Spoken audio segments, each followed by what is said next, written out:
Ya estamos de vuelta de esos breves minutos de publicidad y me encuentro muy bien acompañada de Fernando Boyers. ¿Qué tal? Muy buenas. Bueno, tú eres profesor en Ciencias Sociales en el Colegio de Sant Josep de Barcelona, también licenciado en Comunicación y graduado en Educación Primaria con especialidad de Literatura y Creatividad. Y yo creo que por creatividad... Madre mía, lo sabéis bien. Sí, nos lo hemos estudiado. Yo creo que por creatividad estás justamente en la lista de los 20 mejores docentes, ¿no? Pues más creativos de todo Twitter. Bueno, antes de hablar de esta lista, ¿no? Que supongo que es un orgullo para ti, quería preguntarte cómo ha evolucionado la docencia desde que tú empezaste, desde que dejaste los medios de comunicación y te adentraste en la educación en las aulas hasta la actualidad. Pues la verdad es que en estos 10 años sí que he visto un cambio. La realidad es que la educación avanza muy poco a poco, pero sí que es cierto que en estos últimos 5 años parece que algo se cuece diferente en las aulas y la verdad es que es un cambio promovido y llevado sobre todo por los profesores, porque como se ve, los políticos no lo van a llevar, ¿no? Entonces, parece que los profesores sí que están intentando que las cosas cambien, que el alumno sea el centro y el eje de su propio aprendizaje y que las metodologías cambien, ¿no? Esto de la clase magistral a veces también está muy bien, pero tiene que tener una serie de un abanico de metodologías y un acompañamiento en el cual haga al alumno el eje principal, como hemos dicho, ¿no? El creador de su propio aprendizaje. ¿Qué importancia tiene innovar en las aulas para no quedarse atrasados en la metodología que igual nuestros padres o nosotros hemos recibido? Fíjate, cuando me preguntan esto, evidentemente para mí innovar es imperativo hoy por hoy en educación, ¿no? Pero si nosotros, por ejemplo, vemos un quirófano de hace 20 años y lo comparamos con uno de ahora, veremos que ha cambiado muchísimo, ¿no? Ha pasado de ser algo prácticamente tétrico a una nave espacial. En cambio, vemos un aula de hace 20 años y la comparamos con una de la actualidad y no ha cambiado tanto. Y justamente eso es lo que hace que nos deberíamos de plantear el hecho de que algo tiene que cambiar. Porque cambia el mundo, cambian las personas. La docencia tiene algo maravilloso, que es que tú estás preparando a unos niños, a unas personas, a unos futuros ciudadanos para un mundo que todavía no existe. Entonces, claro que tienes que innovar, claro que tienes que llegar a ellos de maneras diferentes, claro que tienes que hacer las cosas, bueno, al final con el objetivo de que ellos aprendan, pero tienes que intentar hacerlo de 1000 maneras diferentes. ¿Por qué? Principalmente porque no hay dos alumnos iguales. Claro, supongo que es una tarea complicada, ¿no? Por parte del profesor de comerse la cabeza de cómo llamar la atención del alumno y sobre todo ahora que están pues con las nuevas tecnologías, ¿no? Que casi todos los niños tienen un móvil. Antes los padres esperaban un poquito más a que darles un móvil de regalo, ¿no? Ya sea por su cumpleaños o en cualquier fecha especial, pero ahora como que les bombardean ya desde pequeñitos, entonces están como todo el rato pues viendo imágenes, viendo... Viven en la era de las tecnologías, Claro. en la era de la comunicación, son nativos digitales, pero en el colegio les tenemos que enseñar a hacer un buen uso de ello, porque os sorprendería todas las personas que saben, o sea, todos los niños saben hacer muchas cosas con el móvil, pero eso no quiere decir que hagan un buen uso de la tecnología. Claro. Entonces, en las aulas tenemos que intentar enseñarles y bueno, enseñarles y mostrarles el buen camino, también en las redes sociales. Claro, también buen uso a los alumnos, pero también buen uso vosotros como profesores, ¿no? Y justamente gracias al buen uso que tú haces de esas tecnologías has estado en esa lista, ¿no? Por tercer año consecutivo. Supongo que sorpresa, ¿no? De nuevo por estar en esa lista y también pues orgullo, ¿no? Por ti mismo de haberlo conseguido y de ser uno de los que más innova en Twitter o que más muestra su trabajo. La realidad es que yo creo que hay muchos docentes que hacen muchas cosas bien. Lo que pasa que la realidad de la docencia es que normalmente tú entras en clase, cierras la puerta de tu clase y nadie sabe lo que haces dentro, aparte de los alumnos. ¿Qué es lo que pasa ahora? Que los profesores, como quieren, como ese cambio que te estoy diciendo que se está gestando, cada vez estamos dando más a conocer lo que se hace en las aulas para que vean que la educación tiene que cambiar y que de hecho está cambiando. Estar en esa lista evidentemente es un reconocimiento, es un orgullo. Yo estoy muy contento, pero al final también es una responsabilidad. ¿Por qué? Pues porque yo creo que soy una pequeña representación y creo que hay muchos compañeros que podrían estar perfectamente porque hacen cosas igual de interesantes que yo o más. ¿Hay rivalidad entre los profesores por estar en esa lista? Para nada. Para nada. Además, he de decir, por ejemplo, dentro de Twitter hay lo que se llama el claustro virtual. Si tú pones el hashtag claustro virtual, vais a encontrar un montón de docentes que comparten de manera desinteresada todo. Por ejemplo, cuando llegó la pandemia, allí todo el mundo compartía absolutamente todos los proyectos, programas, todo lo que tenían, incluso, bueno, todo lo que hacían, ¿vale? Y lo compartían de manera gratuita para que todo el mundo lo pudiera hacer. para que todo el mundo lo pudiera experimentar, lo pudiera adaptar a su aula, porque claro, no es una cuestión de plagiar, es una cuestión de adaptar a la realidad y a las necesidades de tu alumnado, ¿no? Pero para nada, la gente, el claustro virtual, por lo menos en Twitter, es muy rico y lo que quieren es que todos vayamos sumando para adelante. Ese claustro virtual supongo que os ayuda, ¿no? O sea, pues aprendéis los unos de los otros, cogéis ideas, ¿os comunicáis entre vosotros o lo dejáis ahí como un mensaje ¿Qué va? en el que... Hay algunas cosas que son, pues, al principio lo que tú dices, lo dejas en el post y vas siguiendo a las personas y luego de buenas a primeras surge una comunidad en el cual hablas y hablas por el chat privado de Twitter y luego al final acabas mandándoles un correo para dejarles algo que te han pedido o que tú les has pedido a ellos y acaba surgiendo una amistad virtual que muchas veces luego se acaba desvirtualizando, ¿no? Y es verdad que nos desvirtualizamos mucho los profesores y es maravilloso. ¿Por qué? Porque al final tienes los mismos intereses, luchas por lo mismo y es lo que te digo, es unir para ser más y mejor, no para rivalizar con nadie. De hecho, es maravilloso ver cómo cuando salí en esta lista, ya, como tú has dicho, es el tercer año consecutivo, pues te inundan el buzón de mensajes felicitándote, diciendo que muy merecido y la verdad es que es abrumador, porque de verdad que yo pienso que no soy nada especial comparado con otros. Oye, qué bonito, ¿no? Eso de que unos profesores os animéis a otros Sí. a ser mejores. ¿Ha habido algo que hayan publicado otros profesores que hayas dicho, jo, ¿cómo no se me ha ocurrido a mí esta tan buena idea, Millones de tan cosas. fácil y que no he dado con ella? Millones de cosas. Por ejemplo, yo recuerdo, bueno, me encanta la gamificación, ¿no? El aprendizaje a través de los aspectos lúdicos me llama muchísimo la atención y de hecho estoy haciendo la tesis del doctorado sobre gamificación.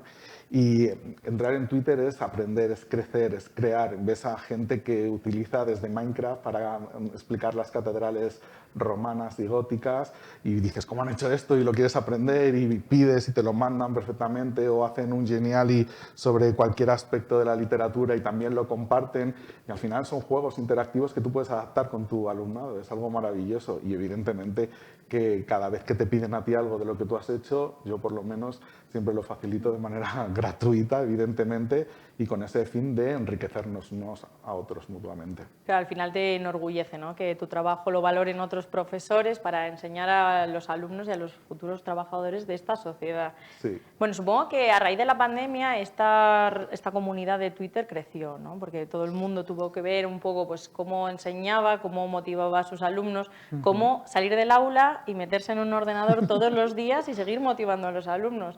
¿Para ti fue difícil o...? Fue muy duro. Lo primero, en tiempos de pandemia, lo más duro de todo fue compatibilizar la vida laboral con la vida familiar, porque parece que los profesores no tengamos hijos. Y claro, tú estabas preocupándote de los hijos de otros y dejando al tuyo, que en este caso mi hijo Leo tenía 3 añitos, y claro, lo dejabas ahí metido en el, ¿sabes?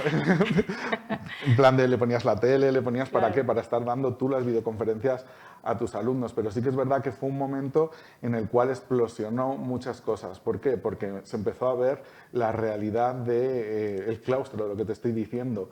Si hay un cambio, tiene que empezar sí o sí por los docentes. Y yo creo que eso es lo que está pasando.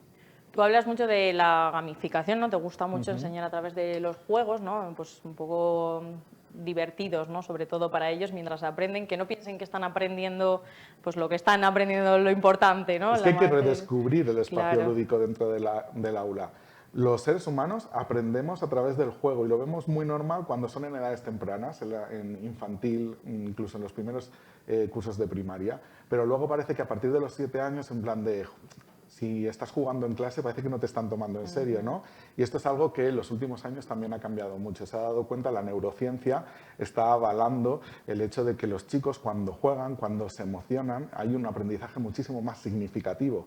Y esto es lo que avala que el aprendizaje basado en juegos o la gamificación cada vez esté tomando más fuerza dentro del aula. Claro, esto no quita que luego también tenga que coger su libro y estudiar, ¿no? Por supuesto, es lo que te digo. A mí, por ejemplo, me encanta la gamificación, me encanta, yo utilizo la realidad virtual en clase, la realidad aumentada muchísimo, me apasiona, que es lo que más me gusta, más que las gamificaciones, trabajar por proyectos, porque puedes unir un montón de metodologías, y es lo que te digo, cada vez, bueno, el hecho es que tú como docente tienes que tener un abanico metodológico, y luego adaptarte en el momento y en el temario que estás, y adaptarte al grupo de aula que tienes y ver cuál vas a utilizar, de ese abanico, cuál les va a servir más.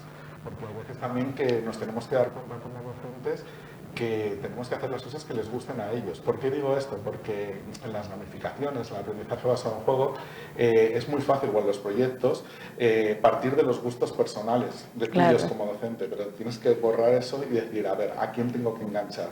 Al alumno, no, voy a partir de sus intereses, voy a partir de lo que a ellos les gusta y a partir de eso empezar a hacerlo. Claro, tienes que investigar sobre series de televisiones infantiles que no has visto nunca, películas que tampoco has visto nunca, ¿sí? Porque claro, es que al final ellos tienen otras realidades y tienen unos gustos y somos nosotros los que tenemos que utilizarlos como gancho, ¿no? Es la frase esta tan mítica de a quién le tiene que gustar el cebo, al pescador o al pescado. ¿Tú crees que el haber sido comunicador y haber trabajado en los medios de comunicación, sobre todo en televisión, te ha ayudado a comunicar y también a pensar en lo que le gusta al que está al otro lado, ¿no? Al espectador, antes de lo que te podría gustar a ti? Yo creo que todo suma. En la vida todo es formación y todas las experiencias te hacen enriquecerte y te hacen mejorar. Evidentemente el hecho de que sea periodista a mí me parece que es un plus. Como bien sabrás, los periodistas valemos para todo, ¿no? Y no, sí, es cierto. Creo que sí.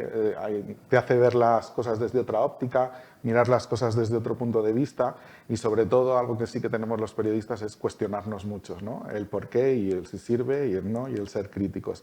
El aspecto crítico creo que es fundamental como docente y es fundamental intentar transmitirlo, ¿no? Sí, es muy difícil a veces con los niños, pero tú lo haces muy bien y tenemos algunos ejemplos en vídeo, por ejemplo, porque tú estuviste en el Colegio Escolapios de aquí de Soria enseñándonos, fue como tus primeros alumnos, y tenemos un vídeo en el 10 años, ¿eh? Bueno, ya ha llovido, Sí. en el que tú creaste un quién es quién con personajes históricos. No sé si podemos ver ese vídeo y ahora comentamos a ver pues cómo se te creó esa idea.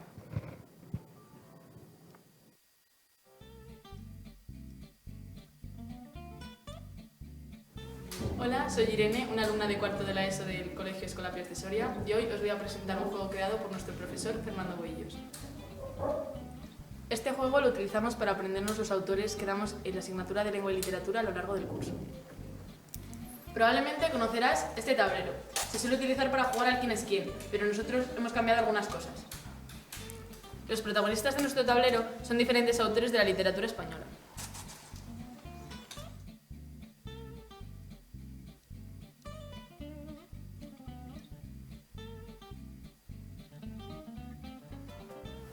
¿Podrías adivinar autores como Pedro Salinas o Cervantes? Y Rosalía de Castro, mi amiga María, ha aceptado el reto. Ahora hemos elegido uno de los tableros cada una. Yo el azul y ella el amarillo. Y vamos a coger una carta al azar del mazo que hay encima de la mesa.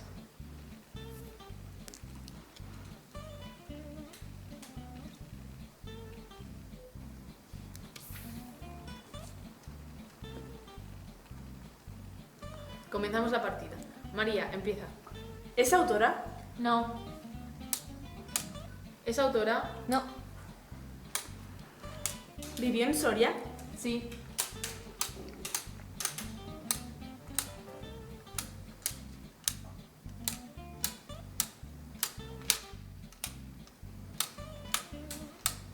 ¿Es andaluz? Sí.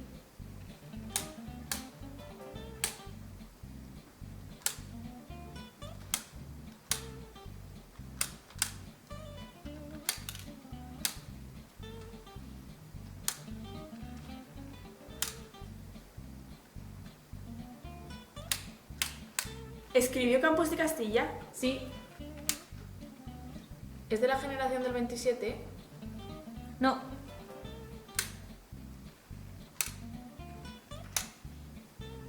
¿Es Machado? Sí. ¿Qué os parece? ¿Os sería más fácil aprender de esta manera? A mí sí. Lo prefiero antes que estar delante de un libro. ¿Echamos una partida? Bueno, supongo que un poco difícil, ¿no? Seguramente que en casa han dicho, uy, pues a mí me hubiesen pillado, me hubiesen ganado los niños en algunos casos. ¿Cómo surgió la idea de crear este quién es quién? Lo primero, me hace muchísima ilusión ver a mis alumnas, que con algunas sigo en contacto y están ya en la universidad y es maravilloso verlas por aquí. Mira, este vídeo fue uno de los primeros del canal de YouTube Y surgió hacer ese vídeo, primero te voy a decir por qué surgió hacer ese vídeo y luego cómo surgió la iniciativa del juego. Había unas, creo que todavía las sigue habiendo, en la Universidad de Valladolid unas jornadas de transferencia de conocimiento entre la escuela y la universidad. Y había que presentar casos de buenas prácticas. Y dije, en vez de crear un típico PowerPoint, pues les pongo un vídeo, ¿no? O sea, al final soy periodista. Y creamos ese vídeo que lo crearon ellos, los alumnos. Y eso es lo que hizo, fue el germen del actual canal de YouTube donde se pueden encontrar proyectos de todo tipo. ¿El cómo surgió hacer ese juego? Pues lo que te he dicho, me encanta toda la parte del aprendizaje basado en juegos, en este caso. Y estábamos en la asignatura de literatura española, en cuarto de la ESO, y necesitaba una manera en la que se repasaran todos los autores que habíamos dado a lo largo del curso. Y dije, pues a través de un juego, y además les evaluaba las partidas. Sí, o sea, que no te pienses que, claro, al final salían todos los autores que habíamos trabajado. Yo compré no sé si por Amazon, por eBay, en aquellos años esos tableros, y al final son fotocopias recortadas, que tampoco tienen ninguna ciencia, sí un poquito de trabajo, pero nada más. Y cuando un chico de 16 años, en plena adolescencia, con el pavo ahí le dices, sacas un juego de estos, lo primero que ves es que ahí está haciendo, ¡hola! Yo jugaba a eso de pequeño y tal, cual. Y ahí los has enganchado, porque al final los juegos más tontos en el sentido de simples, no por ello menos potentes como este, les encantan. Y con la excusa del juego y de que al principio, bueno, pues jugamos un día por probar, claro, no se acordaban de muchos autores y claro, no era lo mismo preguntar, pues eso, si escribió La Regenta, que es algo como que todos lo tenían muy claro, a si nació en Sevilla, claro. si tenía, ahí se notaba si se habían aprendido la vida, la obra, bueno, de todos esos autores, ¿no? Y les dije que íbamos a jugar 2 días, jugamos 2 días en clase, dediqué 2 sesiones a eso y el tercero les iba a evaluar las partidas. Y decían, ¿pero qué dices? Pues creamos una rúbrica en la cual pues, se iban haciendo preguntas y yo me ponía al lado y iban viendo si acertaban o no acertaban con lo que estaban haciendo y el tipo de preguntas que hacían, si eran interesantes o no eran interesantes, si eran relevantes o no, si demostraban que había habido un aprendizaje o no. Claro, el quién es quién, para todos los que están en casa seguro que lo saben, solo se puede contestar sí o no, ¿no? Y claro, normalmente es, ¿tiene gafas? ¿Tiene el pelo blanco? Pero aquí no, aquí tenían que contestar, pues como veis ahí en el caso de Machado, pues era fácil, ¿no? Vivió en Soria, había pocos, ¿no? Pero es una pregunta en la que ya demuestran que sabían de dónde era, dónde había nacido, porque había otro que era andaluz y tal, ¿no? Y lo mismo, pues si yo qué sé, pues demostrar que conocías todo el recorrido de esos autores, dónde habían vivido, con quién habían estado casados, con quién, ¿sabes? Y preguntar por esas cosas, al final lo que te demuestra es si han aprendido o no han aprendido.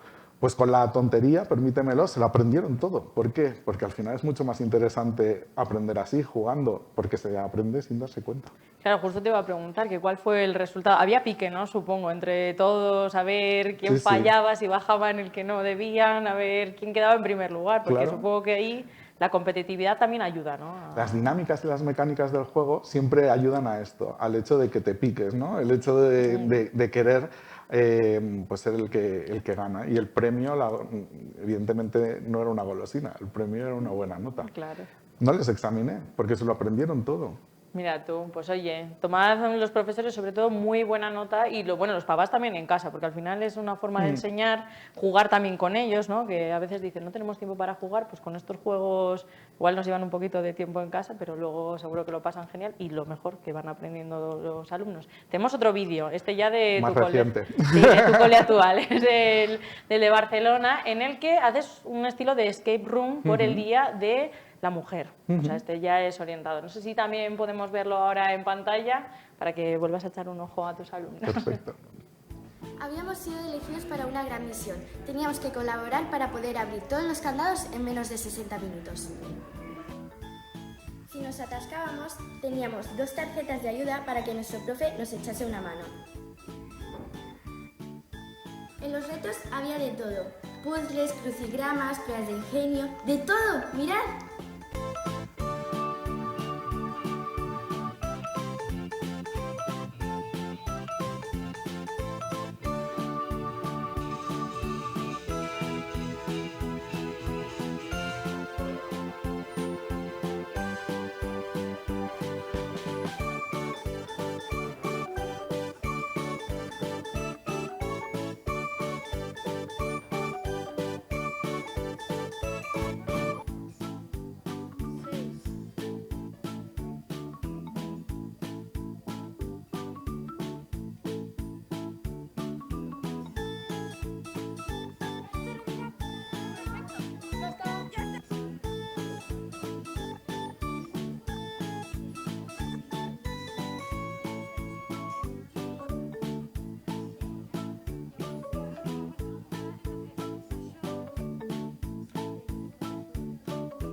Poco a poco fuimos abriendo todos los candados hasta que conseguimos abrir esta caja, en la cual dentro había la clave de la igualdad.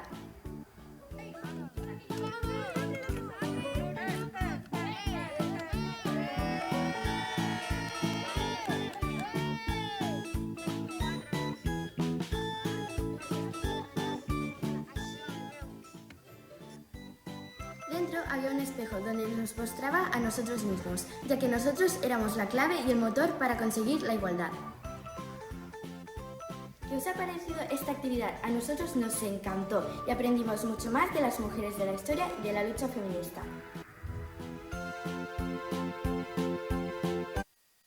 Oye, qué maravilla de juego. Supongo que este todavía más complicado, ¿no?, de pensar, porque llevaba muchas actividades, mucho que hilar, muchos sobres, pero los niños, vamos, encantados, ahí estaba. Sí, este juego se quedó como finalista a un concurso de innovación educativa y era el colofón de un proyecto feminista que se hacía durante una semana entera en todo el colegio. Todo el colegio se paralizaba, no había clases y había un proyecto, un macroproyecto, en el que los niños desde infantil hasta finalizar la secundaria trabajaban el feminismo.